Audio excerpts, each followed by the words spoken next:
Bueno. Ok, ahora sí.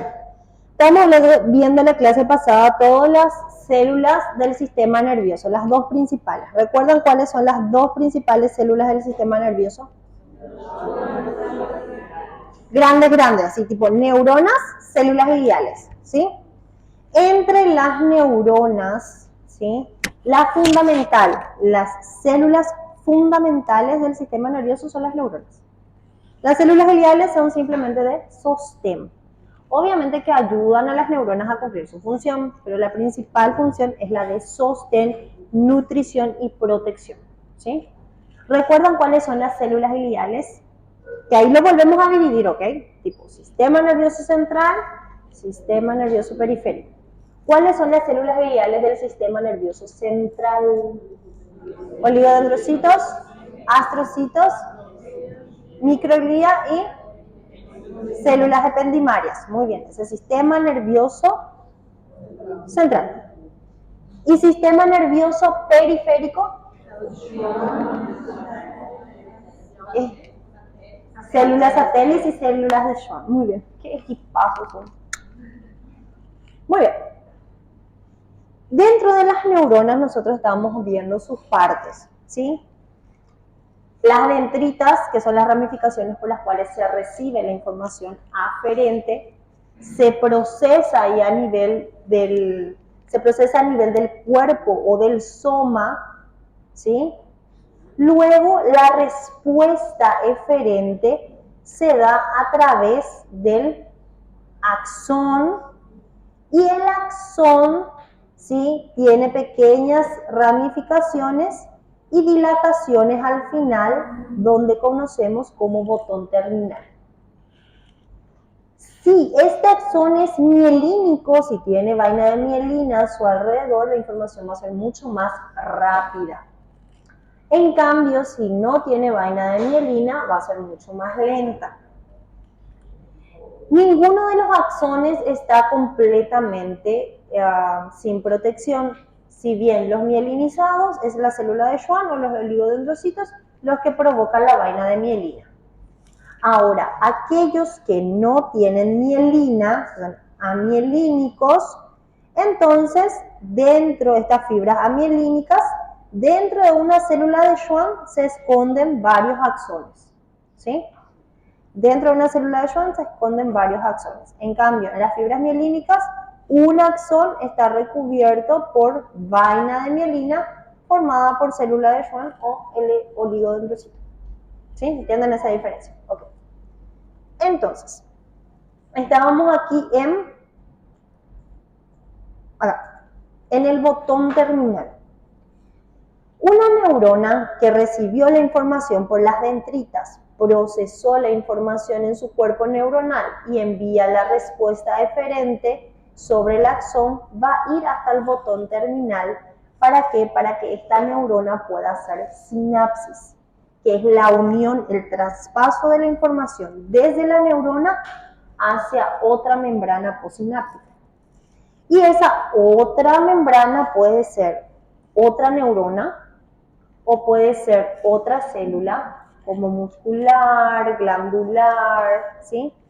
Entonces, lo que nosotros vamos a ver hoy, ya vimos también las estructuras de cada neurona, que de acuerdo a la forma en que tiene sus dendritas y sus axones se pueden dividir en multipolares, bipolares y pseudo-unipolares. Esa es como que la forma que tiene la neurona, la estructura que tiene la neurona, ¿sí? Las multipolares tienen varias dendritas y un solo axón. Las bipolares tienen varias dendritas, ¿sí? Pero tienen el cuerpo, ¿sí? O sea, es una sola dendrita. La verdad que es una sola. La bipolar es una sola dendrita y tiene varias ramificaciones, pero es una sola dendrita y un solo axón. El pseudo unipolar, y se llama pseudo unipolar porque al principio era una neurona bipolar. ¿Qué quiere decir? Una sola dendrita, ¿sí? Que tiene varias ramificaciones y un solo axón. Pero como el cuerpo, el soma, se hizo hacia un lado, entonces la información puede pasar directamente de dendrita a axón sin necesidad de pasar por el cuerpo neuronal. Pocas son las neuronas que hacen eso, pero más todavía en las sensoriales o sensitivas sensoriales son los que vamos a encontrar este tipo de neuronas unipolares. Entonces, hablando de lo que es sensorial, sensitivo, motor y demás, nosotros vamos a tener que las neuronas sensitivas son las que reciben la información, es una información aferente, informaciones que puede ser del medio externo o puede ser desde el propio cuerpo. Esa información sensitiva tiene que ir hasta, que normalmente suele ser sistema nervioso periférico, esa información sensitiva tiene que ir hasta la parte central, que tiene que ser la médula o el encéfalo. Y ahí envía la información, procesa y la respuesta motora se manda por otro axón. ¿Sí? Nosotros vamos a estudiar después de esto, la próxima clase vamos a ver neurotransmisores y después de neurotransmisores vamos a entrar a profundizar cada sistema nervioso. ¿Sí? Y ahí vamos a ver otra vez sus partes y entender mejor esto de sensitivo y motor o aferente y eferente. ¿Sí? Pero para que haya esa conexión entre la vía sensitiva y la vía motora, o entre la vía que recibe la información y la vía que manda la información o manda la acción, necesitamos una conexión. Y esa conexión entre ambas vías, ya sea aferente y eferente, lo hace a nivel de la neurona intermedia o neurona de asociación. ¿Sí?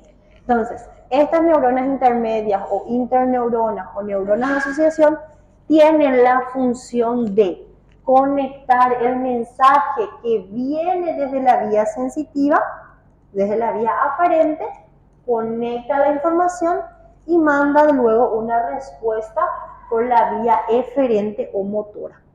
Esa es la función de la neurona intercalar o interneurona o neurona de asociación. Acá dice, la vía sensitiva, aquí vemos qué tipo de neurona va a ser según su estructura pseudo-unipolar, ¿verdad? Entonces dice, transmite el impulso nervioso desde los receptores del sistema desde los receptores al sistema nervioso central.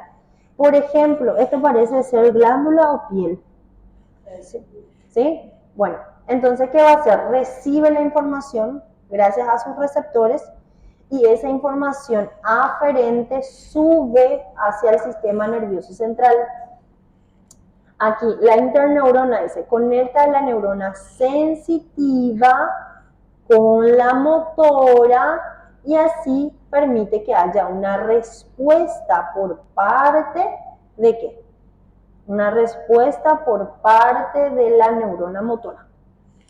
La neurona motora dice, conduce el impulso nervioso desde el sistema nervioso central hasta su órgano efector. ¿Qué pueden ser los órganos efectores? Músculos y glándulas. Entonces, por ejemplo, a ver, ¿qué puede ser? Receptor de dolor. ¿Sí? Un receptor de dolor. A pesar que es un receptor reflejo, yo justo pongo, no sé, acá hay clavos, vidrios rotos, y yo desatenta pongo mi mano sobre esa área. ¿Qué va a generar? Va a generar que el tacto, ¿sí? Primero que yo sienta aquel clavo, aquel vidrio roto, pero segundo me va a empezar a lesionar, me va a empezar a doler. Esos receptores por vía sensitiva. En la interneurona va a recibir esa información y ¿qué va a hacer? Va a enviar una respuesta motora para que yo pueda quitar la mano de ese lugar. ¿Sí? Entonces vamos a ver muchísimo sobre lo que es sistema nervioso sensitivo y sistema nervioso motor. ¿Sí? Ahí vamos a entender mejor, pero ya sabemos cuáles son sus neuronas y después vamos a ubicarlas. Entonces, para que haya esta conexión donde una neurona manda su información y es otra célula, otra neurona tiene que recibir esa información, entonces hay una conexión entre neurona y neurona, o hay una conexión entre neurona y otra célula, muscular, glandular y demás, pero hay una conexión. Y esa conexión es la que conocemos como sinapsis. Dice, las neuronas individuales hacen conexiones con neuronas blanco o también con células diana, ¿sí? Que es lo que está, es la membrana que va a recibir la información de la neurona, ¿sí? Para estimular, esa información puede ser estimulante o inhibitoria. Una neurona puede enviar una información para estimular a la membrana postsináptica o para inhibir la acción de la membrana postsináptica. En fin, sea cual sea su información de estímulo o de inhibición, genera una acción en la membrana postsináptica. ¿Sí? No siempre va a ser de estímulo. Nosotros estábamos viendo mucho las informaciones de estímulo, donde por ejemplo la neurona se conecta con, o sea, hace sinapsis con un músculo y el músculo se contrae. Eso es un estímulo. Pero también existen algunas informaciones o algunas conexiones que son inhibitorias. Si está haciendo una acción, entonces va a enviar una información para que esa acción pare, ¿sí? Entonces pueden ser inhibitorias o estimulantes. Dice, lo que forman circuitos que pueden procesar la información que entra y producir la respuesta. El punto de comunicación puede ser entre dos neuronas, ¿sí? O puede ser lo que nosotros estamos viendo, entre una neurona y una célula postsináptica. Ya vimos esto. Existen dos tipos de sinapsis. Una sinapsis eléctrica y una sinapsis química. ¿Cuáles son las diferencias entre ambas sinapsis? ¿Sí? Normalmente la sinapsis eléctrica, cuando hablamos de electricidad, estamos hablando de iones. Carga eléctrica. La carga que lo dan los cationes, principalmente. ¿Cuáles eran los cationes principales? Sodio, calcio, extracelularmente, y potasio, intracelularmente. ¿Sí? Ahora, vamos a ver. Entonces, la sinapsis eléctrica dice, transfiere información entre las células por medio de transporte de iones y a través de canales directos. Está unida, ¿sí? Esta es una neurona, ¿sí? Vamos a poner ejemplo una neurona, ¿sí? Que la sinapsis eléctrica se da más entre neurona y neurona. Esta es una neurona que va a mandar la información, ¿sí? Esta neurona entonces es presináptica. Y esta neurona es la que va a recibir la información. Entonces es neurona postsináptica, ¿sí? Entonces, la sinapsis eléctrica se da porque la neurona presináptica y la neurona postsináptica están íntimamente unidas a través de lo que nosotros conocemos como aquí un tipo de unión celular llamada gap junction o uniones de hendidura, ¿sí? Aquí hay conexión directa, no hay espacio sináptico, no hay hendidura sináptica como hay en la química, ¿sí? Es una membrana de una célula unida a la membrana de la otra célula, así como pasaba en el músculo liso. O si hablamos de neuronas, una neurona, la membrana de una neurona unida a la membrana de la otra neurona gracias a estas hendiduras sinápticas. Entonces, dice, esta conexión toma la forma de un canal llamado unión en hendidura o gap junction, ¿sí? Que permite que la corriente eléctrica son los iones, ¿sí?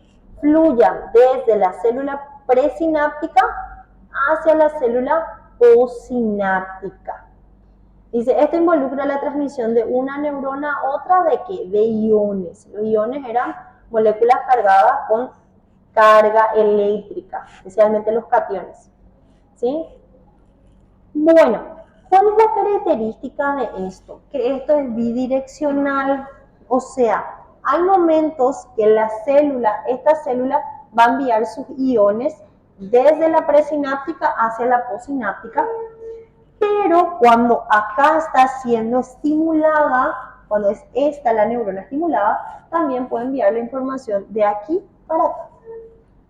No es de un solo lado, ¿sí? Porque cuando se estimula y esta es la que está cargada de iones, envía entonces para acá.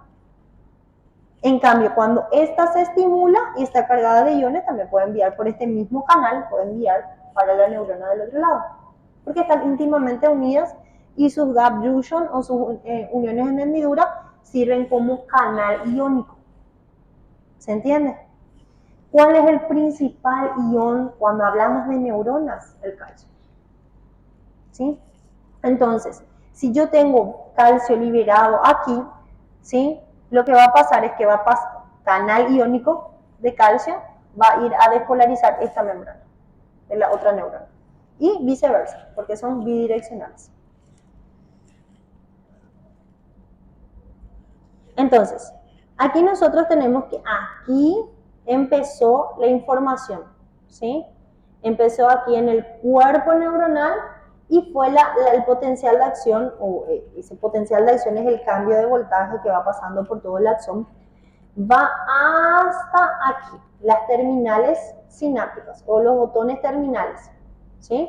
Entonces, como aquí se generó la información, esta es la célula o la neurona presináptica.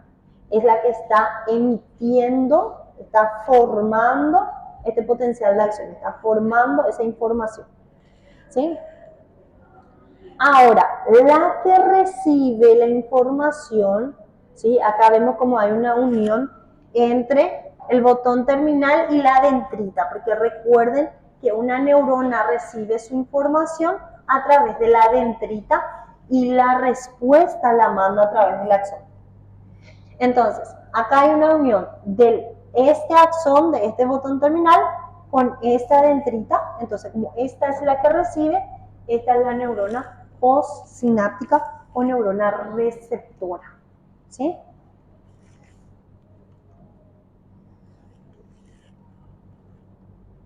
Entonces, en la sinapsis, el disparo de un potencial de acción en la neurona presináptica, ¿sí? Provoca la transmisión de la señal hasta otra neurona. La neurona es la postsináptica. Lo que va a generar que esta neurona, si es estimulante, esta neurona provoque también otro potencial de acción. Si es una sinapsis inhibitoria, entonces va a bloquear la acción de esta neurona. ¿Sí? Depende si es excitadora o inhibitoria la señal. ¿Sí?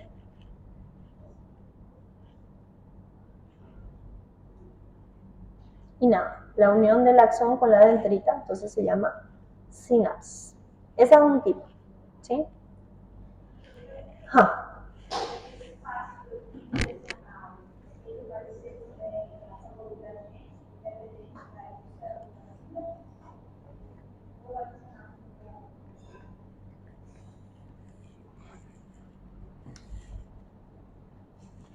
A ver, favor gradiente, no sé si podemos hablar como favor gradiente, porque normalmente depende, o sea, la concentración, ¿sí? En reposo, la concentración en reposo casi mantiene las mismas cantidades en este espacio porque es intracelular y en este espacio porque es intracelular y en los espacios extracelulares.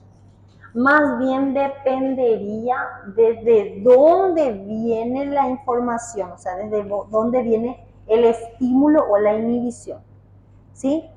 ¿Por qué? Porque cuando hablamos del sistema nervioso, muchas o diferentes neuronas son las que se pueden estimular o excitar. Entonces, más depende de cuál fue la que recibió la información, cuál fue la que hizo esa despolarización con la entrada de calcio para que pueda comunicarse de un lado o del otro. ¿Sí? Obviamente que va a haber ese movimiento de iones, sí o sí. Pero si esta célula, si esta neurona recibió una información, tuvo que venir de otro lado de la información. Y si esta neurona recibió la información, esa información sí o sí vino de otro lado. Entonces es muy variable. ¿Hay cambios de gradiente de concentración de iones? Hay. ¿Sí? Pero que se vea solamente por ese gradiente no, depende de dónde vino el estímulo. Pero igual, desde siempre, para que haya, como es un canal, siempre el movimiento de iones va a ser desde donde hay más hacia donde hay menos. Por ejemplo, acá hay más calcio, entonces el gradiente va a ser de mayor a menor. En algún otro momento, aquí se junta mayor calcio, entonces el gradiente va a ser de mayor a menor, de acuerdo hacia dónde esté el gradiente de concentración. Yo estimulé este lado, entonces acá se va a liberar más calcio. Yo estimulé este lado, entonces ahí se va a liberar más calcio.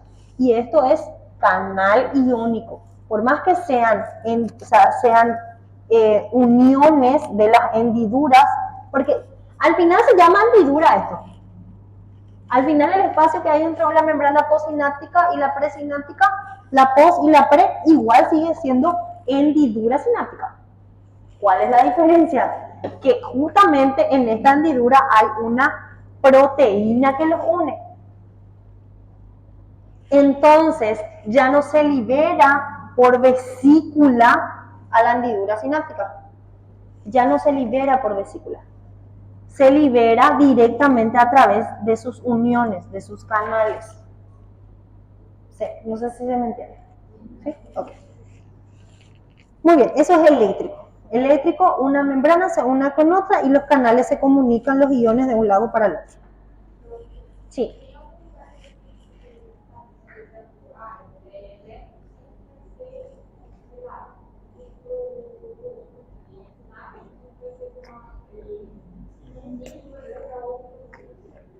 No podemos hablar de siempre, pero sí en cantidad. Esta sinapsis eléctrica se da más a nivel del sistema nervioso central, o sea, todo lo que es tronco, bulbo, cerebelo, son más conexiones. ¿Por qué? Porque hay más concentración de neuronas, ¿sí? Y puede darse también desde el sistema nervioso, o sea, desde el encéfalo hacia la médula. Esos son los lugares donde hay mayor cantidad de señales o señalización eléctrica, sinapsis eléctricas.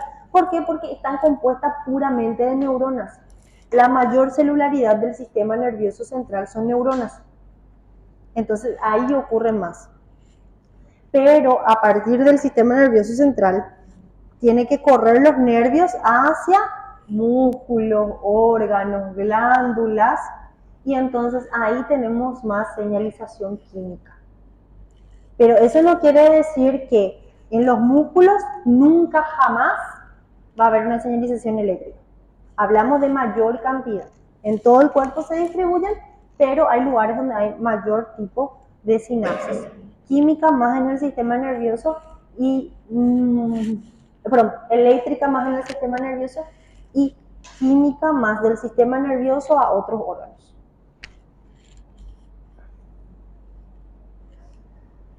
Entonces, la química ustedes ya la conocen, ¿sí? Porque estuvimos viendo mucho en excitación muscular, ¿sí? Entonces, en este caso tenemos también una neurona presináptica, entonces la membrana presináptica, tenemos la hendidura sináptica, el espacio, y tenemos la célula postsináptica. Célula postsináptica puede ser cualquier otro órgano, músculo, glándula o hasta otra neurona. No es muy común que se dé neurona a neurona, pero podría ser. Lo más común es que sea órganos, músculos o glándulas. Entonces, en la neurona presináptica, ¿sí? En esta membrana presináptica, nosotros tenemos pequeños canales. ¿Canales de qué? Canales iónicos de calcio. Entonces, cuando viene la información acá, cambia la polaridad, o sea, trae un estímulo a la membrana, lo cual se va a abrir los canales de calcio activados por el potencial de acción que llevó, entra el calcio, estimula a la vesícula, esta vesícula se va a unir a la membrana y por exocitosis va a liberar los neurotransmisores aquí, a la hendidura sináptica. ¿Qué va a pasar con estos neurotransmisores? Estos neurotransmisores tienen que tener receptores específicos en su membrana postsináptica. Si acá, por ejemplo, pónganle, se liberó noradrenalina, ¿sí? Y este es un receptor de acetilcolina. No va a pasar nada. ¿Por qué? Porque los receptores de acetilcolina no pueden detectar a la noradrenalina. Ahora, si se libera acá una acetilcolina y este es un receptor de acetilcolina, ahí sí, el neurotransmisor se puede unir a su receptor, cambiar la forma del receptor y ahí producir la acción aquí en la célula postsináptica. Entonces, cuando hablamos de señalización química, estamos hablando de liberación de neurotransmisores desde el nervio. El nervio libera neurotransmisores que van a ir a actuar sobre los receptores de la membrana postsináptica. ¿Sí? Entonces dice, la sinapsis química se da entre células que están separadas por un espacio, que es la hendidura sináptica, y se da la liberación, el nervio libera el neurotransmisor y la membrana postsináptica recibe a ese neurotransmisor gracias a un receptor. ¿Cuál es otra característica? A diferencia de la química, a diferencia de la eléctrica, la señalización química solo se da hacia un sentido. Es solo unidireccional. ¿Por qué? Porque solo el nervio va a liberar neurotransmisor. Solo este axón puede liberar el neurotransmisor y solo del otro lado se puede recibir. ¿Sí? Entonces, unidireccional.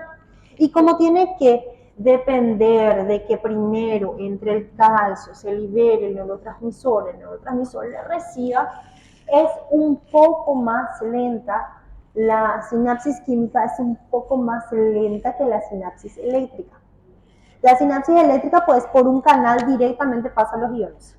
La química no, tiene que depender de ciertos mecanismos de más para que haya esa conexión, esa recepción de la información. Entonces, una de las características, o sea, mejor dicho, una de las diferencias es que la sinapsis química es unidireccional y es lenta. Bueno, tampoco es lenta, pero es más lenta. Y la sinapsis eléctrica es más rápida y es bidireccional, ¿sí? La sinapsis eléctrica depende de iones, la sinapsis química depende de neurotransmisores.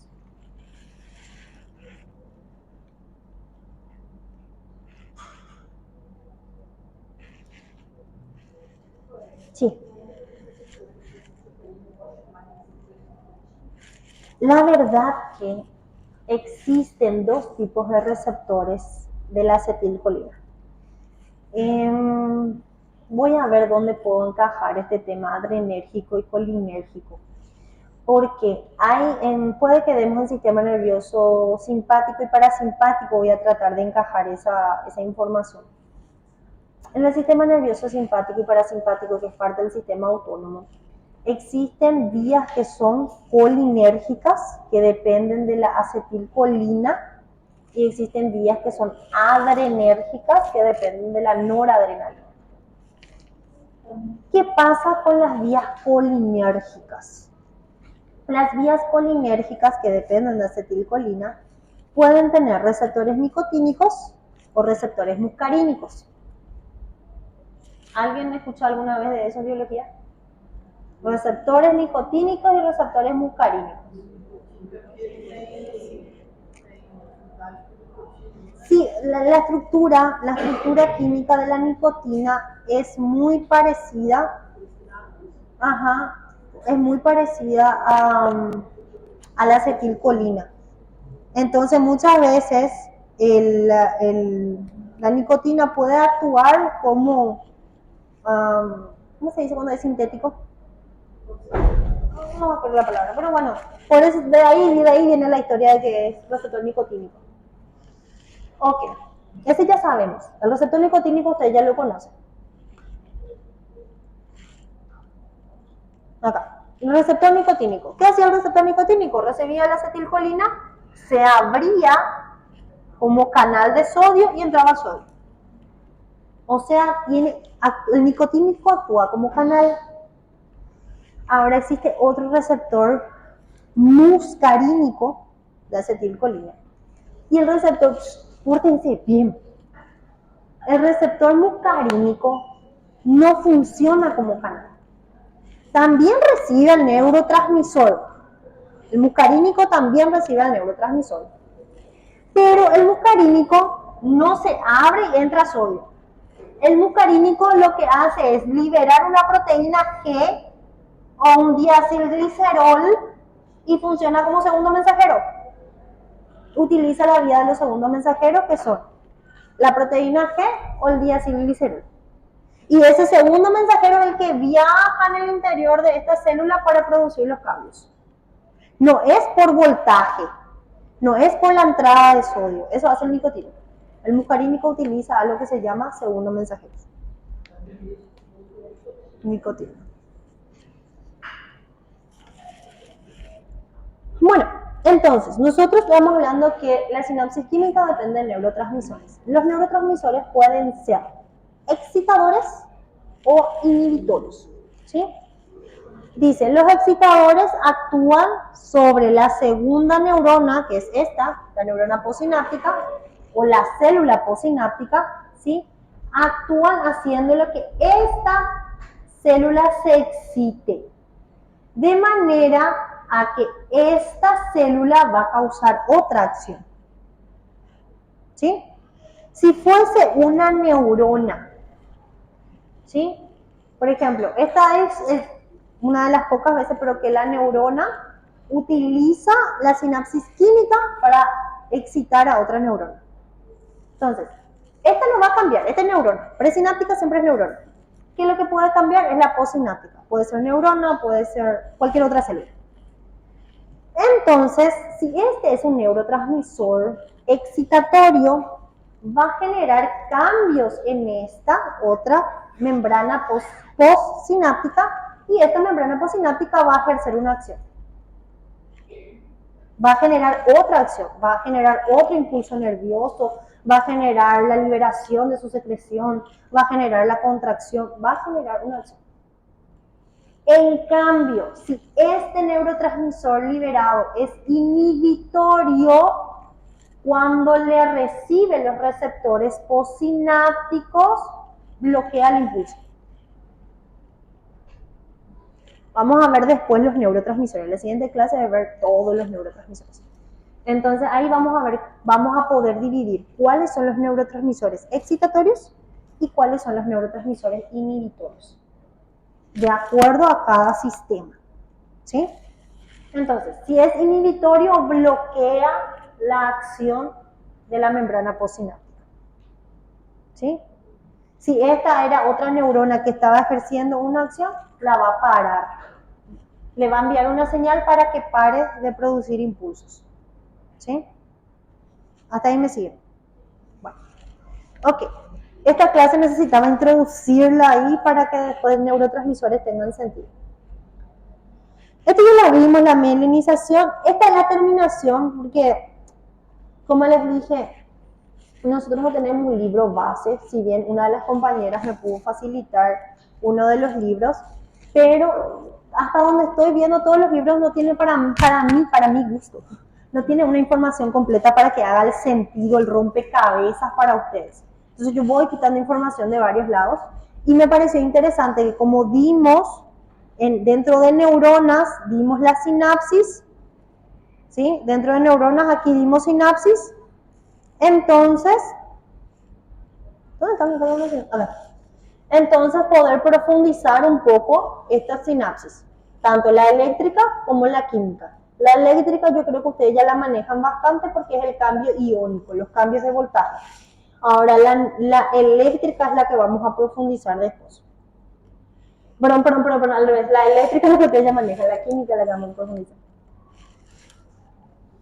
Y después todo lo que ya saben ustedes del nervio, que se tiene que mielinizar y demás.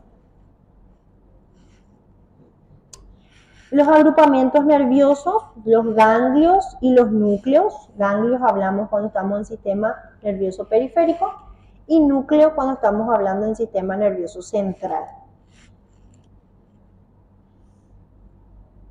Bueno, aquí y en breve terminamos.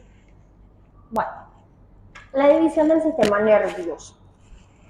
Nosotros ya sabemos cuáles son las células del sistema nervioso y cómo van a mandar su señal. Eso ya conocemos hasta ahora. Ahora vamos a ver cómo se divide el sistema nervioso. El sistema nervioso se puede dividir ya sea de forma anatómica o de forma funcional.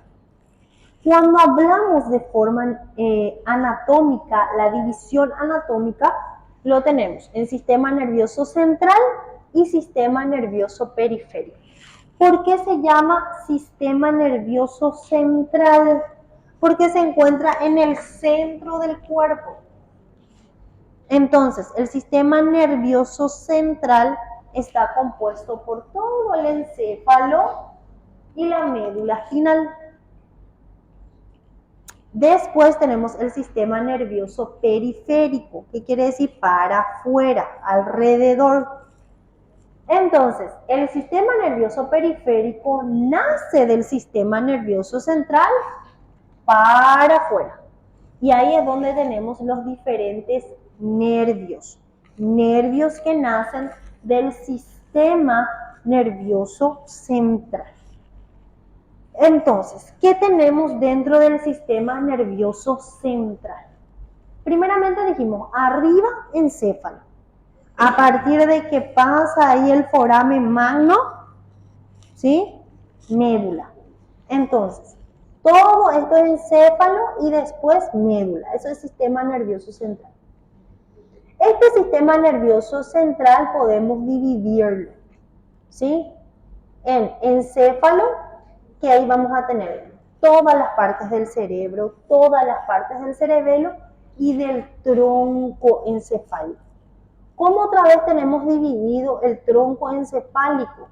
En mesencéfalo, puente de Barolio, ¿sí? O protuberancia, y el bulbo raquídeo o también llamado médula oblonga, ¿sí? Entonces, dentro de lo que es el sistema nervioso central, ¿sí? Tenemos encéfalo y médula. Dentro del encéfalo tenemos el cerebro con todos sus hemisferios cerebrales, ¿sí? Después ya vamos a ver esto, corteza cerebral, ganglios basales, hipocampo, amígdalas, ¿sí? Después vamos a ir profundizando cada uno de estos. Luego tenemos el cerebelo, ¿sí? Entre lo que es el tallo encefálico y aquí el cerebro vamos a tener lo que es el tálamo y el hipotálamo, ¿sí? Aquí. El tálamo, ¿sí? Acá el cerebro, tálamo, hipotálamo, y aquí tenemos el tronco encefálico compuesto por el mesencéfalo, la protuberancia o puente de Barolio y el bulbo raquídeo, médula oblonga. ¿Recuerdan? ¿En serio? ¿De verdad? Ok. Esa es la parte fácil todavía. Esa es la parte fácil.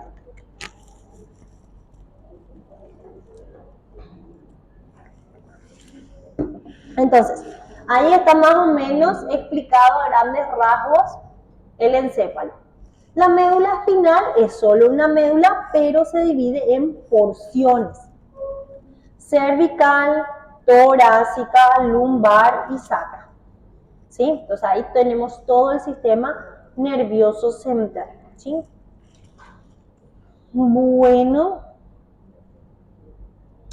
Luego vamos al sistema nervioso periférico.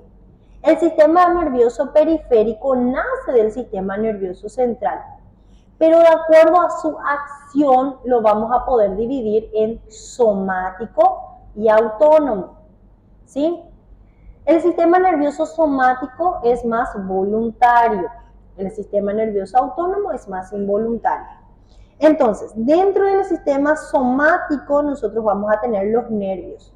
¿Qué nervios somáticos salen del sistema nervioso central? Si sale del encéfalo, tenemos, acá no está, pero están los nervios, los pares craneales. ¿Sí? Si hablamos de nervios que salen del sistema del encéfalo, entonces, especialmente de lo que es el tronco encefálico, tenemos los pares craneales. Y si hablamos de nervios que salen de la médula espinal, entonces tenemos los nervios raquídeos o espinales. ¿Sí? Eso es motor o somático. ¿Sí? Luego tenemos el autónomo. Sistema nervioso periférico, entonces dividimos en somático y autónomo.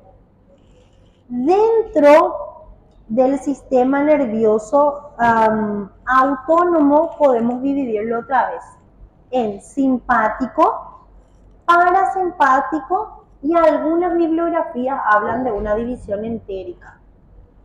¿Sí? En la división entérica también tenemos simpático y parasimpático, solamente que es exclusivo para el tubo digestivo. ¿Sí? Algunos lo van a tomar como que el sistema nervioso autónomo o vegetativo, porque es involuntario, se dividen solo en simpático y parasimpático. Y en otras bibliografías van a encontrar que también lo divide en una tercera parte que es el entérico. ¿Sí?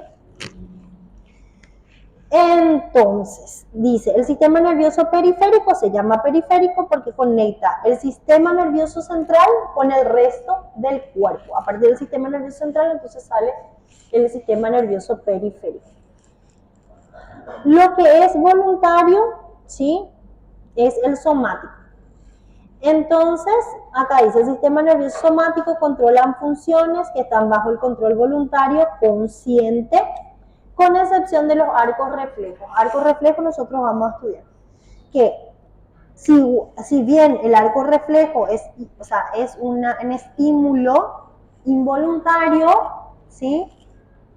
El movimiento es, mejor dicho, el estímulo, se da un estímulo y el movimiento del músculo es involuntario. ¿Todos vieron Chavis, verdad? El Chavo del 8, ¿todos vieron? ¿Sí? No, ese es peor que yo no viendo películas. Todos vieron Star Wars. Ay, no me siento tan mal entonces. Yo nunca vi. Entonces yo soy la persona que menos película ve en la vida. Yo veo el tráiler y ya estoy dormida. A no ser que pague. Cuando voy al cine como pago, entonces ahí no puedo dormir. Pero si en mi casa sí duermo. Ok. Entonces, nuestro sistema nervioso somático, recuerden que el sistema nervioso periférico se divide en somático y en autónomo. El somático entonces se encarga de, dice, promover inervación motora y sensitiva a todo el organismo, que no depende de la voluntad. Las vísceras no dependen de la voluntad, por más que tengan músculo. El músculo liso, por más que sea músculo, no depende de la voluntad. Y las glándulas, especialmente las glándulas endocrinas, ¿sí? No dependen de la voluntad. Entonces, el resto es todo por el somático. Ahora, el autónomo se encarga de inervar al músculo liso, por tanto, a las vísceras, que es el entérico, y a las glándulas.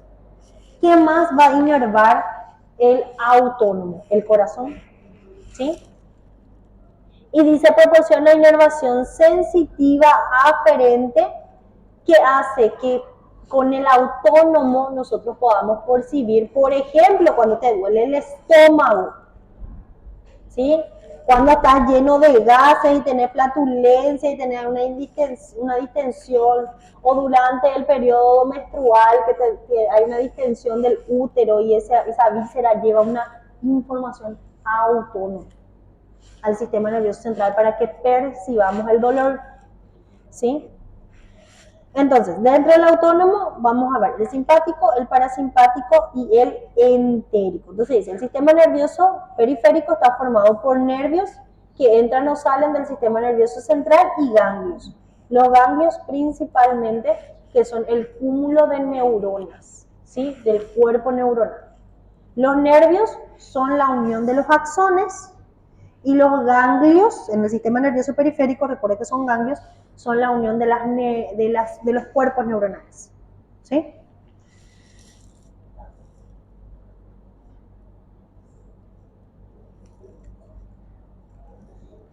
Bueno, fuerza, 2 diapositivas más y terminamos. Entonces, dentro del sistema nervioso periférico, el somático se encarga de funciones voluntarias y transmiten señales desde los músculos esqueléticos, cuando son aferentes, cuando es información aferente, y hacia los músculos esqueléticos cuando es una información eferente. Cuando la información, por ejemplo, cuando hay se fueron a la academia, mallaron muchísimo, alzaron 30 kilos de peso de sentadita, de agachamiento libre. ¿Qué va a pasar con ese músculo después?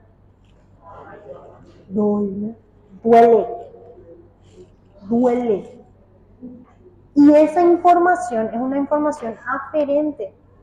¿De dónde está viniendo esa información? De la ruptura de las fibras musculares. ¿Sí? Eso es una información del sistema nervioso somático. Pero también el sistema nervioso somático hace que vos puedas hacer los agachamientos, que es una contracción voluntaria. Por eso dice, transmite señales desde el músculo y hacia el músculo, ¿sí? Por eso dice así. Músculos esqueléticos, porque estamos hablando del somático. También transmite información sensorial desde la piel y algunos del sistema nervioso central. No me gusta esta palabra, la voy a cambiar.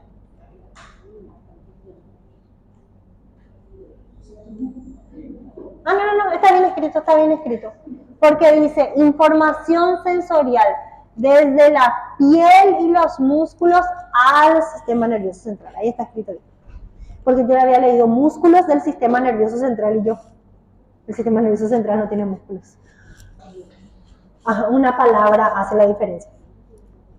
Bueno, el autónomo, su función es involuntaria, ¿sí? Se encarga de la frecuencia cardíaca, respiratoria, digestiva y regulación de la temperatura.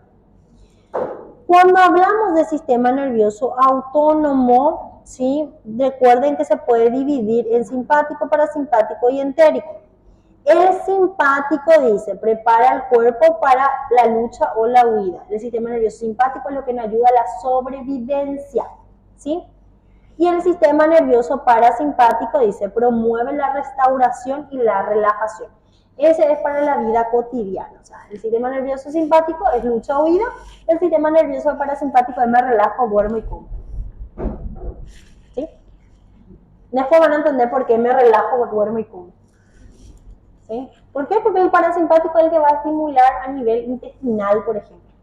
El parasimpático. Entonces, la comida. ¿Sí? El sistema nervioso simpático, por ejemplo, le va a aumentar la frecuencia cardíaca. ¿Para qué yo necesito aumento de la frecuencia cardíaca? Para aumento de la presión arterial. ¿Para qué necesito aumento de la presión arterial? Para que llegue más sangre a mis órganos, que son órganos vitales. Por ejemplo, corazón, más sangre al corazón, más sangre al cerebro, más sangre a los pulmones. ¿Sí? Después vamos a entender el simpático y el parasimpático. Y por último, el sistema nervioso entérico está constituido por los plexos entéricos. ¿Recuerdan estos plexos solar, plexo celíaco? A eso se refiere. Me encanta.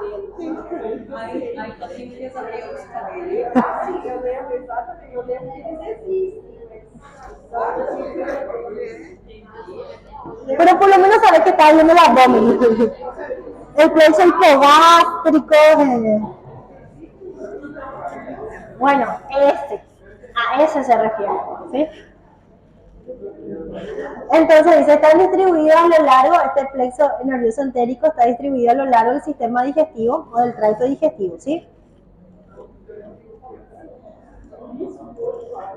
Tiene conexión, esto es súper importante, dice, aunque se comunica con los otros componentes del sistema nervioso autónomo, En la mayor parte de los casos funciona de forma involuntaria e independiente. ¿Sí? ¿Para qué? ¿Por qué es diferente o por qué tiene una especial clasificación este sistema nervioso entérico? Porque dice, es capaz de detectar los cambios químicos que se producen en el tubo digestivo. ¿Qué quiere decir? Cuando vos comes, entran macronutrientes, ¿sí? Y esos macronutrientes se tienen que digerir. ¿Y cómo se va a digerir? Y los primeros pasos son liberación de alguna sustancia, alguna molécula. Por ejemplo, enzimas, por ejemplo, ácido clorhídrico, por ejemplo, bilis, por ejemplo, jugo pancreático, ¿sí? Entonces detecta este cambio químico para poder liberar sus sustancias.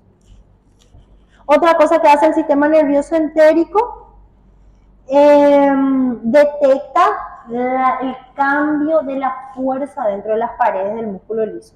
Porque si yo cargo de comida a mi boca, va a pasar a mi faringe y de mi faringe a mi esófago. Y ahí ya empieza el movimiento. ¿Sí? Porque tiene que pasar de esófago a estómago. Cuando llega al estómago, se abulta mi estómago, entonces distiende la pared. Y esta distensión es gracias a estos plexos. El plexo solar, el plexo... ¿Sí? Luego dice, controla la motilidad de estos músculos, también controla la secreción de las glándulas relacionadas al tubo digestivo, las glándulas anexas, recuerden que son el páncreas y el hígado. Producen hormonas, ¿sí? Por parte de las células endocrinas que están alrededor. Hay varias células endocrinas que no se les considera como órganos endocrinos, pero el páncreas produce varias hormonas. El estómago también tiene glándulas que producen hormonas. La boca también produce hormonas. Entonces, eso vamos a ir conociendo a lo largo de que empecemos a dar tubo digestivo. Vamos a ir entendiendo mejor. Cuando demos endocrino y digestivo, ahí vamos a conocer las hormonas que se generan en estos sistemas.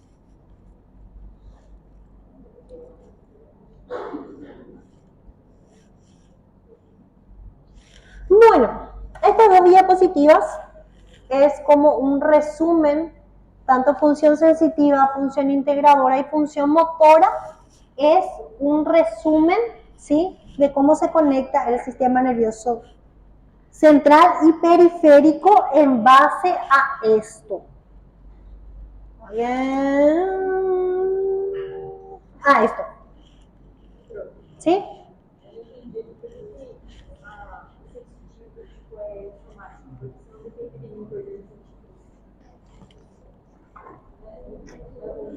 Pero el dolor muscular no viene por la parte, es nervio, el nervio somático. O sea, el nervio, no sé, llegó hiciste mucho bíceps y justo la información fue recibida por uno de los nervios, el coracoraqueo. El músculo que perforaba y que me inervaba. El músculo cutáneo. Ok, esa es parte somática. Pero esa parte somática también va a tener una información sensitiva. O sea, dentro de ese nervio hay nervios que son mixtos. Esos nervios mixtos significa, bueno, el coracobraquial no es el mejor ejemplo, ¿verdad? Porque no es mixto. Pero tiré nomás, ¿verdad? ¿Qué puede ser un nervio mixto? Ok, el mediano. Ok. Entonces, eso es periférico somático. ¿Sí? ¿Por qué es periférico somático? Primero el sistema nervioso periférico porque es un nervio. ¿Pero por qué es un nervio? Porque sale, ¿sí?, del plexo braquial. ¿Y de dónde sale el plexo braquial? De la médula. Entonces, es un nervio somático. Pero además de toda la inervación de la mano, cuando hay alguna alteración, por ejemplo, se comprime el mediano en el tubo, acá en el túnel carpiano, eso va a generar una sensación de dolor, porque no está llegando buena inervación a los músculos. Entonces, eso va a subir por la vía sensitiva, ¿sí? Y puede o no llegar a enviar por el mismo canal una respuesta motora. ¿Cómo van a entender eso de nervios mixtos? Cuando vemos médula. En la médula está algo que se llama en los ganglios posteriores, receptores en los ganglios posteriores, que es la que va, la médula hay una porción anterior y una porción posterior en las astas. En las astas anteriores llega información, sí, sensitiva, y en las astas posteriores información motora. No se preocupen que vamos a mirar otra vez anatómicamente las partes. Obviamente que yo no voy a explicar toda la anatomía, pero igual vamos a tener algunas imágenes como para comprender, ¿sí? Entonces, especialmente en los nervios mixtos ocurre eso.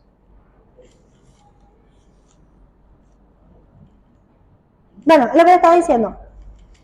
Acá tienen las neuronas sensoriales, interneuronas y las neuronas motoras. Y esto, ¿cómo se aplica en el sistema nervioso central y periférico?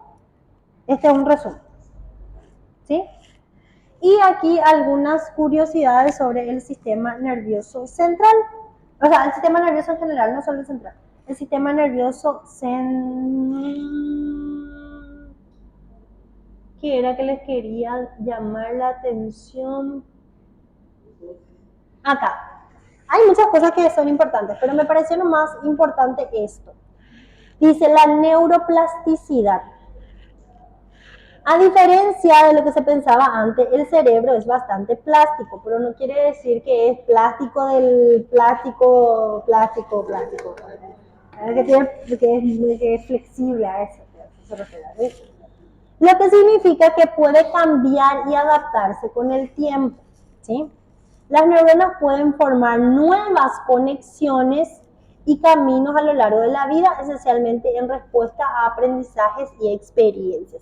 Por eso le digo, mientras más ustedes se enfrenten a situaciones que les genera un desafío, más están forzando a las neuronas a que hagan nuevas conexiones neuronales, por ende el cerebro tiene mayor capacidad de adaptación. Por eso yo les decía, ustedes están un poco más entrenados, pero les decía a los de primero, aprendan el idioma. No puede ser que se vayan de un país 6 años después y no aprendan el idioma. ¿Por qué? No es solo porque van a aprender un nuevo idioma, sino porque van a forzar al cerebro a hacer nuevas sinapsis. Al forzar al cerebro a hacer nuevas sinapsis, estás haciendo el desarrollo neuronal, y cuando tenés un buen fortalecimiento del desarrollo neuronal, hasta de Alzheimer podés evitar. Alzheimer. Sí, porque vos le estás forzando al cerebro a que esté en contacto, en constante sinapsis. Esta neuroplasticidad es súper importante, especialmente cuando existen, o sea, vamos a dar conexiones de dolor, una clase de dolor, y vamos a ver cómo ciertos pacientes con dolores crónicos pueden tener atrofias cerebrales que luego de cortarle las vías de dolor, estimular otra vez a ese sistema encefálico, se puede volver a regenerar a nivel cerebral, ¿sí? No siente dolor, dice. El cerebro, ¿por qué no siente dolor? Porque en el cerebro no hay receptores de dolor. El cerebro en sí no vuelve. ¿Cuándo va a haber dolor? Y cuando hay receptores de dolor. Ya vamos a estudiar los nociceptores, y ahí vamos a saber qué lugares se puede sentir dolor. Acá dice, el cerebro no tiene nociceptores o nocireceptores, que son receptores del dolor, por lo tanto el cerebro no puede sentir dolor. Esta es la razón por la cual los neurocirujanos pueden realizar cirugías cerebrales mientras el paciente está despierto. Edad de las neuronas, dice. Se pensaba que nacemos con todas las neuronas que tendremos en la vida, pero ahora se sabe que ciertas áreas del cerebro, como el hipocampo, que es importante para la memoria y el aprendizaje, pueden producir nuevas neuronas a lo largo de la vida, un proceso llamado neurogénesis. ¿Sí? O sea, si ustedes le mataron a sus neuronas, si le ponen a este proceso de aprendizaje, de estudio que todos ustedes están haciendo, confío que todos están haciendo, entonces van a tener nuevas neuronas. O sea que no está mal pedo acá. O sea, vamos a mirar el lado positivo de que estén sentados ahí quemando pestañas todos los días.